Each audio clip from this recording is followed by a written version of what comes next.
Hi hello ನಮಸ್ಕಾರ ಸ್ನೇಹಿತರೆ. ಏನಿದು ಫೈನಲಿ ಕೇಕೆನೆ ರಾಮಾಚಾರಿ ಆಗ್ಬಿಟ್ಟಿದಾನಲ್ಲಪ್ಪ. ಈ ಕಡೆ ಎಲ್ರಿಗೂ ಕೂಡ ಚಳಿ ಬಿಡಿಸೋದ್ರ ಜೊತೆಗೆ ಎಲ್ಲರೂ ಕೂಡ ಬದುಕಿದ್ದು ಸಾಯಬೇಕು ಪ್ರತಿ ಕ್ಷಣ, ಆ ರೀತಿ ಮಾಡೋಕೆ ಕೇಕೆ ಮುಂದಾಗ್ಬಿಟ್ಟಿದ್ದಾನೆ. ಹಾಗಿದ್ರೆ ಜೈಶಂಕರ್ ಅವ್ರಿಗೆ ವಿಷಯ ಗೊತ್ತಾಗುತ್ತೆ. ಈ ಕಡೆ ಚಾರು ತನ್ನ ಮನೆಯವ್ರಿಗೆ ಸತ್ಯನ ಹೇಳೇ ಬಿಟ್ಲ. ಈ ಕಡೆ ಏನಾಗ್ಬಿಡತ್ತೆ ಇದೆಲ್ಲವನ್ನ ಕೂಡ ತಿಳ್ಕೊಬೇಕು ಅಂದರೆ ಈಗಲೇ ನಮ್ಮ ಈ ಚಾನಲ್ನ ಸಬ್ಸ್ಕ್ರೈಬ್ ಮಾಡಿ, ಹಾಗೆ ಒಂದು ವಿಡಿಯೋವನ್ನು ಪೂರ್ತಿಯಾಗಿ ನೋಡಿ. ಇಲ್ಲಿ ರಾಮಾಚಾರ್ಯ ಹಾಸ್ಪಿಟಲಿನಿಂದ ತುಂಬಾ ಸೇಫ್ ಆಗಿ ಆಂಬ್ಯುಲೆನ್ಸ್ಗೇನು ಶಿಫ್ಟ್ ಮಾಡಿಬಿಡ್ತಾಳೆ ಚಾರು. ಬಟ್ ಆ ನಂತರ ನಿಜವಾದ ಟಾಸ್ಕ್ ಶುರುವಾಗುತ್ತೆ. ಯಾವಾಗ ರಾಮಾಚಾರಿ ತಪ್ಪಿಸ್ಕೊಂಡಿದ್ದಾನೆ, ಯಾರು ಅವನ್ನ ಕಿಡ್ನಾಪ್ ಮಾಡಿ ಕರ್ಕೊಂಡು ಹೋಗ್ತಿದ್ದಾರೆ ಅನ್ನೋ ವಿಷಯ ACP ದೇವ್ಗೆ ಗೊತ್ತಾಗುತ್ತೋ ತಕ್ಷಣ ಪೊಲೀಸ್ ಅವರು ಹಾಗೆ ರೌಡಿಗಳು ಎಲ್ಲರನ್ನ ಕೂಡ ಅಲರ್ಟ್ ಮಾಡ್ತಾರೆ. ಈ ಕಡೆ ಎಲ್ಲರೂ ಕೂಡ ಆಂಬ್ಯುಲೆನ್ಸ್ನ ಫಾಲೋ ಮಾಡ್ಕೊಂಡು ಹೋಗ್ತಾ ಇದ್ರೆ ಈ ಕಡೆ ಕೇಕೆನ ಕೂಡ ಅಲರ್ಟ್ ಮಾಡ್ತಾರೆ ACP ದೇವ್. ನೋಡು, ನೀನು ಏನು ಮಾಡ್ತೀಯೋ ಏನೋ ಗೊತ್ತಿಲ್ಲ, ಯಾರು ಅವನ್ನ ಇಟ್ಕೊಂಡು ಕರ್ಕೊಂಡು ಹೋಗ್ತಿದ್ದಾರೆ ರಾಮಾಚಾರಿನ ಇಬ್ರನ್ನ ಕೂಡ ಮುಗಿಸ್ಬಿಡ್ಬೇಕು. ನೀನೇನು ಯೋಚನೆ ಮಾಡಬೇಡ, ಏನೇ ಬಂದರೂ ಅದನ್ನು ನಾನು ಹ್ಯಾಂಡಲ್ ಮಾಡ್ತೀನಿ ಅಂತ ಇನ್ಸ್ಪೆಕ್ಟರ್ ಹೇಳ್ತಾರೆ. ಈ ಕಡೆ ಕೇಕೆಗೆ ಅರ್ಥ ಆಗ್ಬಿಡುತ್ತೆ, ಈ ಪೊಲೀಸ್ ಖಂಡಿತ ಅಲ್ಲಿ ಯಾರು ನನ್ನ ಅಣ್ಣನಿಗೆ ಸಹಾಯ ಮಾಡ್ತಿದ್ದಾರೆ ಅವ್ರಿಗೆ ತೊಂದರೆ ಕೊಡ್ತಿದ್ದಾನೆ. ಈ ಕಡೆ ರೌಡಿಗಳು ಪೊಲೀಸ್ ಅವ್ರು ಎಲ್ಲರೂ ಕೂಡ ಬಿಟ್ಟಿದ್ದಾನೆ, ಅದಕ್ಕೂ ಮುನ್ನ ನಾನು ಹೋಗಿ ಅವನ್ನ ಕಾಪಾಡಲೇಬೇಕು ಅಂತ ಯೋಚನೆ ಮಾಡ್ತಾನೆ. ನಂತರ ಈ ಕಡೆ ಹೋಗ್ತಿದ್ದಾನೆ. ಅಷ್ಟರಲ್ಲಿ ಈ ಕಡೆ ಆಂಬ್ಯುಲೆನ್ಸ್ನ ಸುತ್ತುವರೆದೇ ಬಿಡ್ತಾರೆ ರೌಡಿಗಳು ಪೊಲೀಸ್ ಅವರು. ಇನ್ನೇನು ಚಾರುನ ಲಾಕ್ ಮಾಡಿ ಈ ಕಡೆ ರಾಮಾಚಾರಿನ ಮುಗಿಸ್ಬೇಕು. ಅಷ್ಟರಲ್ಲಿ ಹೆಲ್ಮೆಟ್ ಹಾಕೊಂಡಿದ್ದೆ ಕೇಕೆ ಎಂಟ್ರಿ ಕೊಟ್ಟೇ ಬಿಡ್ತಾನೆ. ಎಂಟ್ರಿ ಕೊಟ್ಟಿದ್ದೆ ಎಲ್ರಿಗೂ ಸಖತ್ತಾಗಿ ಹೊಡೆದು ದಬಾಕಿಸ್ತಾನೆ. ನಂತರ ಈ ಕಡೆ ಚಾರು ಡ್ರೈವರಲ್ಲಿ ಇಲ್ಲದೆ ಇರೋದ್ರಿಂದ ಹೆದರ್ಕೊಂಡು ಓಡೋಗಿದ್ರಿಂದ ತಾನೇ ಹೋಗಿ ಆ ಒಂದು ಸೀಟಲ್ಲಿ ಕೂತು ಡ್ರೈವ್ ಮಾಡಿಕೊಂಡು ತನ್ನ ರಾಮಾಚಾರಿನ ಕರ್ಕೊಂಡು ಹೋಗ್ತಿದ್ದಾಳೆ. ಇದರ ನಡುವೆ ಒಂದು ಕೇಕೆಗೆ ಸತ್ಯ ಗೊತ್ತಾಗತ್ತೆ, ಈ ಒಂದು ರಾಮಾಚಾರಿನಿಗೆ ಸಹಾಯ ಮಾಡ್ತಿರ್ತಕ್ಕಂಥದ್ದು ಬೇರೆ ಯಾರು ಅಲ್ಲ, ಅದು ನನ್ನ ಅತ್ತಿಗೆ ಅಂತ. ಅವನಿಗೆ ಅದನ್ನು ನಂಬೋದೇ ಕಷ್ಟವಾಗತ್ತೆ. ಈ ಕಡೆ ಚಾರು ಕೂಡ ಯಾರ ಬಾಂಧವಂತರ ಬಂದು ನಮ್ಮನ್ನು ಕಾಪಾಡಿದ್ನೋ ಅವ್ನ ಋಣನ ಎಂದೂ ಕೂಡ ಮರೆಯೋದಿಲ್ಲ. ಎಂದೇ ಸಿಕ್ಕಿದ್ರು ಅವ್ರಿಗೆ ಧನ್ಯವಾದನ ತಿಳಿಸ್ತೀನಿ. ಅವ್ರು ಬರಲಿಲ್ಲ ಅಂತಿದ್ರೆ ಖಂಡಿತ ನಮ್ಮ ಕತೆ ಮುಗ್ದೋಗ್ತಿತ್ತು. ರಾಮಾಚಾರಿ, ನಿನ್ನನ್ನು ನಾನು ಉಳಿಸ್ಕೋತೀನಿ, ಸ್ವಲ್ಪ ದೂರ ಅಷ್ಟೇ, ಎಲ್ಲವೂ ಕೂಡ ಸರಿ ಹೋಗುತ್ತೆ. ಆದರೆ ಮತ್ತೆ ರೌಡಿಗಳು ಬರಲ್ಲ ಅಂತ ಹೇಳೋಕ್ಕಾಗೋದಿಲ್ಲ ರಾಮಾಚಾರಿ. ಇನ್ನೂ ಕೂಡ ನಮಗೆ ಥ್ರೆಟ್ ಇದೆ, ಪ್ರಾಬ್ಲಮ್ ಇದೆ ಅಂತಾನೆ ಅನ್ಕೊಂಡಿದ್ದೆ. ಡ್ರೈವ್ ಮಾಡ್ಕೊಂಡು ಕರ್ಕೊಂಡು ಹೋಗ್ತಿದ್ದಾಳೆ. ನಂತರ ಆ ಕಡೆ ಕೇಕೆ ಕೂಡ ಆಲೋಚನೆ ಮಾಡ್ತಿದ್ದಾನೆ, ಏನದು ಅತ್ತಿಗೆಗೆ ಅಣ್ಣ ಜೈಲಲ್ಲಿ ಇದ್ದದ ವಿಷಯ ಗೊತ್ತಿತ್ತಾ? ನಾನು ರಾಮಾಚಾರಿ ಅಲ್ಲ ಅಂತ ಗೊತ್ತಿದ್ದು ಇಷ್ಟು ದಿನ ಸುಮ್ಮನಿದ್ರ. ಅವ್ರು ಬೇಕಿದ್ರೆ ಹೇಳಿ ಕುತ್ತಿಗೆ ಪಟ್ಟಿ ಹಿಡಿದು ನನ್ನನ್ನು ಜೈಲಿಗೆ ಕಳಿಸಿ ಅಣ್ಣನ ಬಿಡಿಸ್ಕೊಂಡು ಬರ್ಬೋದಿತ್ತು. ಮನೇಲಿ ಎಲ್ರಿಗೂ ಕೂಡ ವಿಷಯ ಹೇಳ್ಬೋದಿತ್ತು, ಎಷ್ಟು ಅವಮಾನ ಮಾಡ್ಬೋದಿತ್ತು. ಬಟ್ ಒಂದು ಕೂಡ ಮಾಡಲಿಲ್ಲ, ಒಂದು ಕೂಡ ಪ್ರಶ್ನೆ ಮಾಡಲಿಲ್ಲ, ಎಷ್ಟು ಮೌನವಾಗಿದ್ರು. ಅದು ಅಮ್ಮಂಗೋಸ್ಕರನ? ಈ ಕಡೆ ಅಣ್ಣಗೂ ಎಲ್ಲ ವಿಷಯ ಗೊತ್ತದೆ. ಅಣ್ಣ ಕೂಡ ನನಗೆ ಶಿಕ್ಷೆನ ತಾನು ಅನುಭವಿಸ್ತದಾನೆ, ಗೊತ್ತಿತ್ತು ಅನುಭವಿಸ್ತದಾನೆ. ಇವರಿಬ್ಬರು ಋಣನ ಎಷ್ಟೇ ತೀರ್ಸಿದ್ರು ತೀರೋದಿಲ್ಲ ಅಂತ ಅಂದ್ಕೊಂಡು ಇಲ್ಲೂ ಕೂಡ ಋಣದ ಮಾತುಗಳನ್ನ ಆಡ್ತಿದ್ದಾನೆ ಕೇಕೆ. ನಂತರ ಚಾರು ಹೋಗ್ತಾ ಆ್ಯಂಬುಲೆನ್ಸ್ ಸ್ಟಾಪ್ ಆಗುತ್ತೆ. ಆ್ಯಂಬುಲೆನ್ಸ್ ಕೈ ಕೊಡುತ್ತೆ, ರಿಪೇರಿಗೆ ಬರುತ್ತೆ. ಈ ಕಡೆ ರೌಡಿಗಳಿಗೆ ಗೊತ್ತಾಗುತ್ತೆ ಈ ಕಡೆ ರಿಪೇರಿ ಆಗಿದೆ ಅಂತ. ತಕ್ಷಣ ಈ ಕಡೆ ಮತ್ತಷ್ಟು ಜನ ರೌಡಿಗಳು ಪೊಲೀಸ್ ಅವ್ರನ್ನ ACP ದೇವ್ ಬಿಡ್ತಾರೆ. ಈ ಕಡೆ ನೀನು ಆ ಒಂದು ಜಾಗಕ್ಕೆ ಹೋಗಬೇಕು, ಅಲ್ಲೂ ಕೂಡ ಕೇಕಿಗೆ ಇನ್ಫಾರ್ಮ್ ಮಾಡ್ತಾರೆ, ಈ ರೀತಿ ಒಂದು ಗಾಡಿ ಸ್ಟಾಪ್ ಆಗಿದೆ, ನೀನು ಹೋಗಿ ಮುಗಿಸ್ಬಿಡುವ ನರ್ಸ್ನ ಮತ್ತು ರಾಮಾಚಾರಿನ ಅಂತ ಹೇಳ್ತಾರೆ. ಈ ಕಡೆ ಕೇಕೆ ಅಂತೂ ಮೊದಲು ನನ್ನ ಅತ್ತಿಗೆ ಮತ್ತು ಅಣ್ಣನ ಕಾಪಾಡಲೇಬೇಕು ಅಂತ ಯೋಚನೆ ಮಾಡಿದೆ. ತಕ್ಷಣ ತನ್ನ ಫ್ರೆಂಡಿಗೆ ಕಾಲ್ ಮಾಡಿ ಒಂದು ವ್ಯಾನಲ್ಲಿ ಅಲ್ಲಿ ಹೋಗಿ ಅವ್ರಿಗೆ ಏನು ಸಹಾಯ ಬೇಕು ಮಾಡು ಅಂತ ಹೇಳ್ತಾರೆ. ಈ ಕಡೆ ರೌಡಿಗಳು ಹೋದರೆ ಆಲ್ರೆಡಿ ಅಲ್ಲಿ ರಾಮಾಚಾರಿ ಮಾತ್ರ ಇರ್ತಾರೆ, ಚಾರು ಇರೋದೇ ಇಲ್ಲ. ಇದನ್ನು ನೋಡಿದ್ದೆ. ACP ದೇವ್ಗೆ ಹೇಳ್ತಾರೆ ಅಲ್ಲಿ ಒಬ್ಬ ವ್ಯಕ್ತಿ ಮಾತ್ರ ಇದ್ದಾರೆ ಹೊರತು ನೀವು ಹೇಳ್ತಿರೋ ರಾಮಾಚಾರಿ ಯಾವುದೇ ನರ್ಸ್ ಇಲ್ಲ ಅಂತ. ಆಕೆ ಎಲ್ಲೋ ಗಾಡಿ ರೆಡಿ ಮಾಡಿಸೋಕೆ ರಿಪೇರಿ ಮೆಕ್ಯಾನಿಕ್ನ ಕರ್ಕೊಂಡು ಬರೋಕ್ಕೆ ಹೋಗಿರ್ಬೇಕು. ಆಕೆ ಬರುವಷ್ಟರಲ್ಲಿ ನೀವು ಅವನ ಜೀವನ ತೆಗೆದುಬಿಡಿ, ಯಾವುದೇ ರೀತಿ ಗುರುತಿಸಿದಾಗೆ ಮಾಡಿಬಿಡಿ, ಸುಟ್ಟಾಕ್ಬಿಡಿ ಅಂತ ಹೇಳ್ತಾರೆ.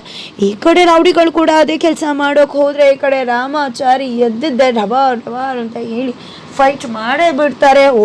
ಬಡ್ದ ಅಂತ ಅಂದರೆ ಅಷ್ಟಿಷ್ಟು ಹೊಡೆಯೋದಿಲ್ಲ, ಕೈ ಕಾಲೆಲ್ಲ ಮುರಿದು ಹೋಗಬೇಕು. ಈ ಕಡೆ ಕೇಕಿ ಎಲ್ರಿಗೂ ಸರಿಯಾಗಿ ಬಾರಿಸಿ ಅಲ್ಲಿಂದ ಹೋದರೆ ACP ದೇವ್ಗೆ ರೌಡಿಗಳು ಕಾಲ್ ಮಾಡಿ, ಏನು ಸರ್ ಸತ್ತೋಗಿದ್ದಾನೆ ಅಂದ್ರಲ್ಲ ಸರ್, ಮೂಳೆಗಳೆಲ್ಲ ಮುರಿದು ಹಾಸ್ಪಿಟ್ಲಿಗೆ ಸೇರಿದಾಗೆ ಹೊಡೆದಾಕ್ಬಿಟ್ಟಿದ್ದಾನೆ ಸರ್ ಅಂತ. ಈ ಮಾತನ್ನು ಕೇಳಿದ್ದೆ ಮಾನ್ಯತಾ ವೈಶ್ವಕ ACP ದೇವ್ ಶಾಕ್ ಆಗ್ತಾರೆ. ಏನದು, ಏನಾಗ್ತದೆ ಇಲ್ಲಿ?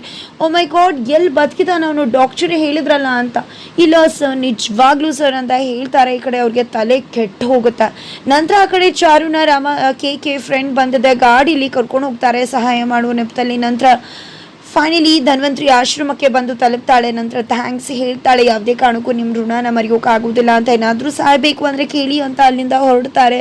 ಫ್ರೆಂಡ್ ಕೆ ಫ್ರೆಂಡ್ ಕೂಡ ನಂತರ ಈ ಕಡೆ ಗುರುಗಳು ಏನು ಯೋಚನೆ ಮಾಡಬೇಡಮ್ಮ, ಎಲ್ಲವೂ ಕೂಡ ಒಳ್ಳೇದಾಗತ್ತೆ, ನಿನ್ನ ಗಂಡನ ಹುಷಾರು ಮಾಡೋದು ನಮ್ಮ ಜವಾಬ್ದಾರಿ ಅಂತ ಹೇಳ್ತಾರೆ. ನಂತರ ದೇವ್ರ ಮುಂದೆ ಹೆಂಡತಿ ನೀನಾಗಿ ಪ್ರಾರ್ಥನೆ ಮಾಡು, ನನ್ನ ಗಂಡ ಹುಷಾರಾಗಬೇಕು, ಅವನ ಆಯಸ್ ಜಾಸ್ತಿ ಆಗಬೇಕು ಅಂತ ಹೆಂಡತಿ ಕೇಳ್ಕೊಂಡೆ ಅದಕ್ಕೆ ಶಕ್ತಿ ಜಾಸ್ತಿ ಇರುತ್ತಂತೆ ಅಂತ ಹೇಳಿ ಅವರ ಮುಖಾಂತರ ಶ್ಲೋಕನ ಹೇಳಿಸ್ತಾರೆ. ಇದೆಲ್ಲವೂ ಕೂಡ ಆಗ್ತಾ ಇದ್ರೆ ಆ ಕಡೆ ಕೆ ರಾಮಾಚಾರಿ ರೀತಿಲಿ ಮಾನ್ಯತಾಗೆ ಕಾಲ್ ಮಾಡ್ತಾರೆ. ಮಾನ್ಯತಾ ಅಂತೂ ಕಾಲ್ ರಿಸೀವ್ ಮಾಡ್ತಿದ್ದಾಗೆ ತಬ್ಬಿಬ್ಬಾಗ್ತಿದ್ದಾರೆ. ಬಿಕಾಸ್ ಏನತ್ತೆ, ನಾನು ನಿಮ್ಮ ಅಳಿಯ ಮರ್ತೋಗ್ಬಿಟ್ರ ಅಂತ ಕತೆ ಶುರು ಮಾಡ್ತಿದ್ದಾಗೆ ನೀನು ರಾಮಾಚಾರಿನ ಅಂತಿದ್ರೆ ಹೌದು ನಾನು ರಾಮಾಚಾರಿನೇ ಅಂತಾರೆ.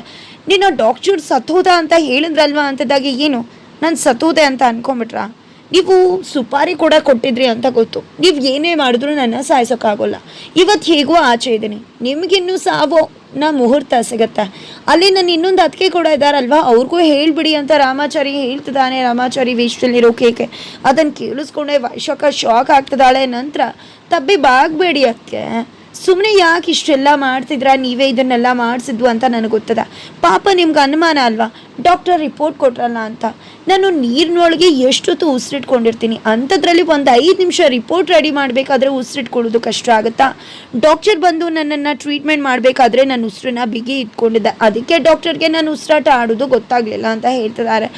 ಇನ್ನು ಹೇಗೂ ಆಚೆ ಬಂದಿದ್ದೀನಲ್ವ, ಜೊತೆಗೆ ನಾರಾಯಣಾಚಾರ್ಯಗಳ ಮಗ ನಾನು, ಎಷ್ಟು ಜನದ ಆಶೀರ್ವಾದ ಇರುತ್ತೆ, ಅಷ್ಟು ಸುಲಭಕ್ಕೆ ನಾನಂತೂ ಸಾಯೋನಲ್ಲ ಅಂತ ಹೇಳ್ತಿದ್ದಾರೆ. ಫೈನಲಿ ನಿಮ್ಗೆಲ್ರಿಗೂ ಕೂಡ ಮುಹೂರ್ತ ಇಡ್ತೀನಿ, ಇನ್ನು ನನ್ನ ಆಟ ಶುರುವಾಗುತ್ತೆ ಅಂತ ಹೇಳ್ತಿದ್ದಾರೆ. ಈ ಕಡೆ ಮಾನ್ಯತಾ ಅವರಂತೂ ಮೊದಲು ಅವನನ್ನು ಎಲ್ಲಿದ್ದಾನೆ ಹುಡುಕಿ ಮುಗಿಸ್ಬಿಡುವ ಅಂತ ಹೇಳ್ತಿದ್ದಾರೆ. ಹೌದು ನಾನು ಅದೇ ಹಂತದಲ್ಲಿ ಇದ್ದೀನಿ ಅಂತ ಹೇಳ್ತಿದ್ದಾರೆ. ಇಲ್ಲ ಅಂದರೆ ಖಂಡಿತ ನಮ್ಮ ಕತೆ ಮುಗಿದು ಬಿಡುತ್ತೆ ಅಂದರೆ ರಾಮಾಚಾರಿ ಹೊರಗಡೆ ಇದ್ದಾನೆ, ಇಷ್ಟೆಲ್ಲ ಮಾಡಿರೂ ಸಾಕ್ಷಿ ಕೂಡ ಕಲೆ ಹಾಕೊಂಡಿರ್ತಾನೆ, ಅದರಿಂದ ನನ್ನ ಕೆಲಸ ಹೋಗ್ಬೋದು ಅಂತಿದ್ರೆ ನೀನು ನಿನ್ನ ಕೆಲಸ ಯೋಚನೆ ಮಾಡ್ತಿದ್ರೆ ಜೈಶಂಕರ್ಗೆ ಈ ವಿಷಯ ಗೊತ್ತಾದರೆ ನನ್ನ ಖಂಡಿತ ಸುಮ್ಮನೆ ಬಿಡುವುದಿಲ್ಲ ಅಂತ ಹೇಳ್ತಿದ್ದಾರೆ.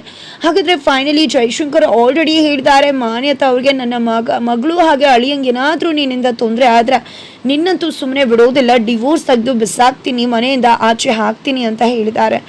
ಇದರಿಂದಾಗಿ ಕೆ ಜೈಶಂಕರ್ ಅವ್ರಿಗೆ ಮಾನ್ಯತಾ ಬಗ್ಗೆ ಎದುರಿಸೋ ರೀತಿಲಿ ಹೋಗಿ ಮಾನ್ಯತಾಗೆ ಚಳಿ ಬಿಡಿಸೋಕೆ ಮುಂದಾಗ್ತಾರ ಅನ್ನೋದನ್ನ ಕಾದು ನೋಡ್ಬೇಕಾಗಿದೆ.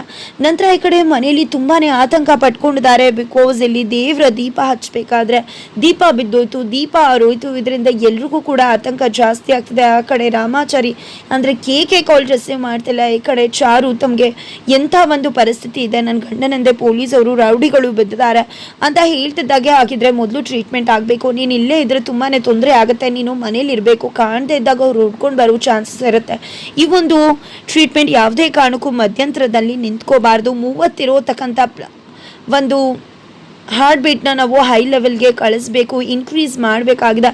ಆ ರೀತಿ ಮಾಡಬೇಕು ಅಂತ ಈ ರೀತಿ ಅಡೆತಡೆ ಆದರೆ ಆಗೋದಿಲ್ಲ. ತುಂಬ ಶಿಸ್ತಾಗಿ ತುಂಬ ಕಠಿಣವಾದಂಥ ಮೆಡಿಸಿನ್ ಅದು ಅಂತ ಹೇಳ್ತಾರೆ. ನನ್ನ ಮೇಲೆ ನಂಬಿಕೆ ಇಟ್ಟು ಹೋಗಮ್ಮ ಅಂತ ಹೇಳ್ತಾರೆ. ಚಾರು ಕೂಡ ರಾಮಾಚಾರಿನ ಗುರುಗಳಿಗೆ ಒಪ್ಪಿಸಿ ನಾನು ಬೆಳಗ್ಗೆ ಬರುವಷ್ಟರಲ್ಲಿ ನೀನು ಚಾರು ಮೇಡಮ್ ಅವರೇ ಅಂತ ಮಾತಾಡಬೇಕು ಅಂತ ಅಂದ್ಕೊಂಡು ಮನೆಗೆ ಬರ್ತಿದ್ದಾಗ ಈ ಕಡೆ ಶ್ರುತಿ ಅತ್ತೆ ಅಮ್ಮ ತುಂಬಾ ಆತಂಕ ಪಟ್ಕೊಂಡಿದ್ರು ಅನ್ಕೋತಿದ್ದಾಗೆ, ಹೇಳಮ್ಮ ಏನಾಯಿತು, ಯಾಕೆ ಎಲ್ಲೂ ಹೋಗಿದ್ದೆ ನೀನು, ರಾಮಾಚಾರಿ ಎಲ್ಲಿ ಅಂತದಾಗೆ ಅಳೋಕ್ಕೆ ಶುರು ಮಾಡಿಬಿಡ್ತಾಳೆ ಚಾರು.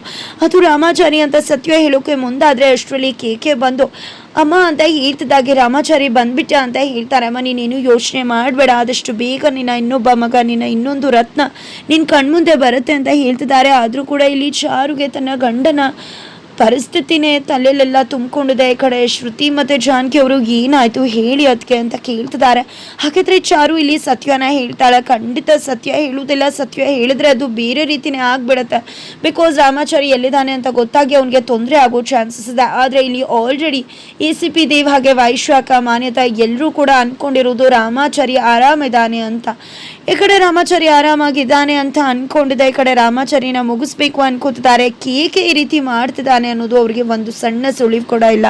ಹಾಗಾದರೆ ಮುಂದೆ ಏನೆಲ್ಲ ಆಗ್ಬಹುದು, ಯಾವ ರೀತಿ ರಾಮಾಚಾರಿಗೆ ಟ್ರೀಟ್ಮೆಂಟ್ ಆಗ್ಬಹುದು, ಮತ್ತು ಟ್ರೀಟ್ಮೆಂಟ್ ಮಧ್ಯದಲ್ಲಿ ತೊಂದರೆ ಆಗತ್ತಾ, ಏನಾಗಬಹುದು, ಇದು ಎಲ್ಲವನ್ನ ಕೂಡ ತಿಳ್ಕೊಬೇಕು ಅಂದರೆ ಈಗಲೇ ನಮ್ಮ ಈ ಚಾನಲ್ನ ಸಬ್ಸ್ಕ್ರೈಬ್ ಮಾಡಿ, ಹಾಗೆ ಒಂದು ವಿಡಿಯೋವನ್ನು ಪೂರ್ತಿಯಾಗಿ ನೋಡಿ.